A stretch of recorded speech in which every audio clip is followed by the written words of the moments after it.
Հարգելի գործընկերներ, բարև ձեզ։ Սկսեմ հայտարարությունից, հետագայում պատասխանեմ ձեր հարցերին։ Պատիվ ունեմ խմբակցության բոլոր պատգամավորների Facebook-յան էջերում արդեն իսկ զետեղված է թղթային տարբերակը։ Մեր արձագանքը պատիվ ունեմ խմբակցության պատգամավորներին դիմաց քաղաքացուն, ընթերցեմ։ Ի պատասխան Հայաստանի Հանրապետության ազգային ժողովի պատիվ ունեմ խմբակցության պատգամավորներին ուղղված նամակներին, Հայաստանի Հանրապետության ազգային ժողովի պատիվ ունեմ խմբակցության պատգամավորներս, վերահաստատում ենք, որ այս պահին իշխանափոխության հասնելու ամենահավանական եղանակը վարչապետին անվստահություն հայտնելու գործընթացն է։ Գործընթացն ավելորդ քաղաքական նկրտումներով չբարդացնելու համար հայտարարում ենք, որ այս պահին չունենք վարչապետի թեկնածու։ Մեր պատրաստակամությունն ենք հայտնում առանց որևէ նախապայմանի քննարկել թեկնածուի հարցը ու նախաձեռնել վարչապետին անվստահություն հայտնելու գործընթաց։ Նամակը ստորագրված է պատիվ ունեմ խմբակցության բոլոր պատգամավորների կողմից, այս նամակի թղթային տարբերակը կուղարկվի մեզ դիմաց քաղաքացուն։ Հիմա պատրաստ եմ պատասխանել անի։ Հերթով, հարգելի գործընկեր։ Տեխնացու պարոն Մամիջանյան չեք առաջադրել։ Այս ծայրից։ Հարցը վերաբերվում էր մենք սկսում ենք գործընթաց թե չէ։ Հայտարարության մեջ հստակ նշված է, որ մենք պատրաստ ենք ստորագրել եւ քննարկել եւ ստորագրել իմպիչմենտի գործընթացը։ Այսինքն միակ խնդիրը, որ այս պահին մենք այդ փաստաթուղթը մուտք չենք անում, ինչպես նշված է հայտարարության մեջ, որ նամակի մեջ, ավելի կոնկրետ, ավելորդ քաղաքական նկրտումներով գործընթացը չբարդացնելու համար այս պահին պատիվ ունեմ խմբակցությունը թեկնածություն չունի։ Սա միակ խնդիրն է, որը մեզ այսպես ասած այս պահին ստորագրել մուտք անելուց կանգնացնում է։ Հայաստան խմբակցությունը Հերթով, հարգելի գործընկեր։ Իսկ առաջիկայում դուք պատրաստվում եք արդյոք թեկնածու առաջադրել, թե սպասելու եք Հայաստան։ Ես ասացի, որ այս պահին մենք թեկնածու չունենք, պատրաստ ենք քննարկել թեկնածուի հարցը բոլոր շահագրգիռ կողմերի հետ, բոլոր։ Եկեք ես չմեկնաբան Հայաստան խմբակցությունը առաջին հերթին մտնում է բոլորի մեջ։ Մեր համար ներողություն եմ խնդրում, ժողովուրդ։ Մեկ, եկեք, եթե թույլ տաք, ես Հայաստան Դաշինքի հայտարարությունները չմեկնաբանեմ, դա իրենց ֆրակցիայի դիրքորոշումն է, որին մենք վերաբերվում ենք հարգանքով։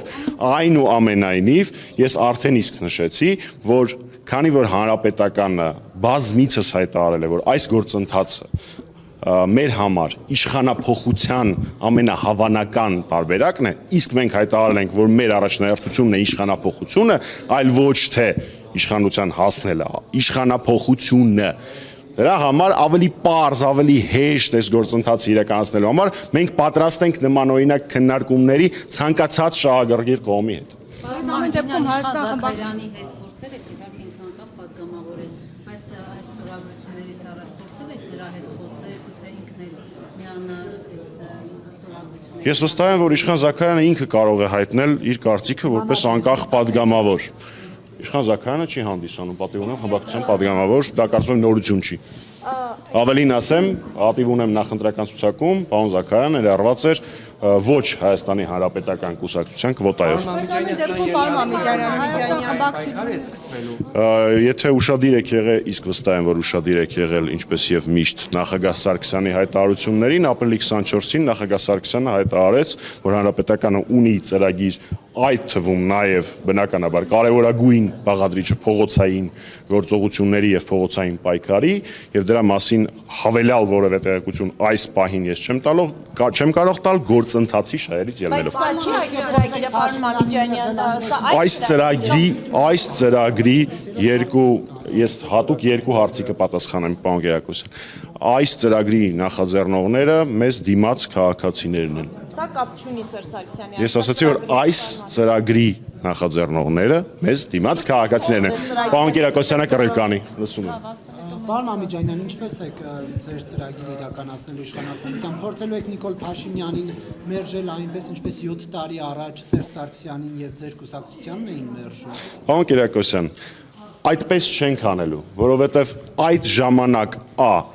ակնհայտ արկա էին արտաքին ուժեր, որոնք հիմնական շահառուն էին այս գործընթացի եւ Հայաստանի Հանրապետության քաղաքացիների ճնշող մեծամասնությունը խաբված էր այդ ժամանակ, այդ մեկ պատճառ, որը տարբերակելու է այդ գործընթացը մեր գործընթացից, որտեղ մեր գործընթացի շահառուն նախաձեռնողը եւ իրականացնողը Հայաստանի Հանրապետության քաղաքացին է լինելու։ Մեկ, երկրորդ վերջնարդյունքի տեսանկյունից մենք կյանքում չենք կարող ներգրավված լինել մի գործընթացում, որը բերեց այն արդյունքներին, որոնց բերեց ձեր նշած իրադարձությունները։ Հայաստան խմբակցությունից ասել էին, որ եթե հարցը եւ նույն է ԿՊՆ-ի միանա եւ հերթական Եվ զապակումը Նիկոլ Փաշինյանին են ուժեղացնում, ասում են Հայաստան։ Ես արդեն ասել եմ, որ ես չեմ մեկնաբանելու Հայաստան Դաշնքի հայտարարությունը։ ասում են, եթե դուք կարողանաք 8 պատգամավորի ստորագրություն բերել, 28 պատգամավոր իրենք պատրաստ են տրամադրել։ Հիմա դուք կարծում եք այդ 8 պատգամավորը դուք կարող եք լրացնել այդ թիվը։ Փորձեմ պատասխանել ձեր հարցին, բայց ոչ այն տեսանկյունից, որը դուք տվեցիք։ Ես չեմ համարում, որ հայրենիքի համար պայքարի պարագայում դու պիտի նստես ու հաշվես հավանականությունը ինչքան է հաջողության հասնելու։ Մեր բոլորի տրամաբանությունը հետևյալն է. բոլոր գործոնները, բոլոր գործողությունները հասցնել իրենց արդյունավետության մաքսիմումի ու կպնել գործի։ Այդ հաշվարկները կստացվի, չի ստացվի, ես չեմ համար պետք է, չէ, պարոն Մամիջանյան, այդ 36 պատգամավորից Ես ուզում հիմա մանրամասների մեջ խորանամ բոլոր այն կետերի, որոնց մասին խոսել են նախաձեռնողները, բայց ոչ, 36 չի։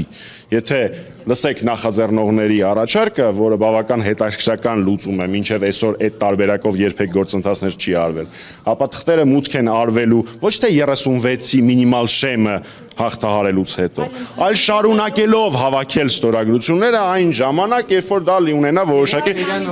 շոշափելի քաղանակ։ Ըստ էության 3 Սերյան Օրանյանը ուղղակիորեն կամ ոչ անուղղակիորեն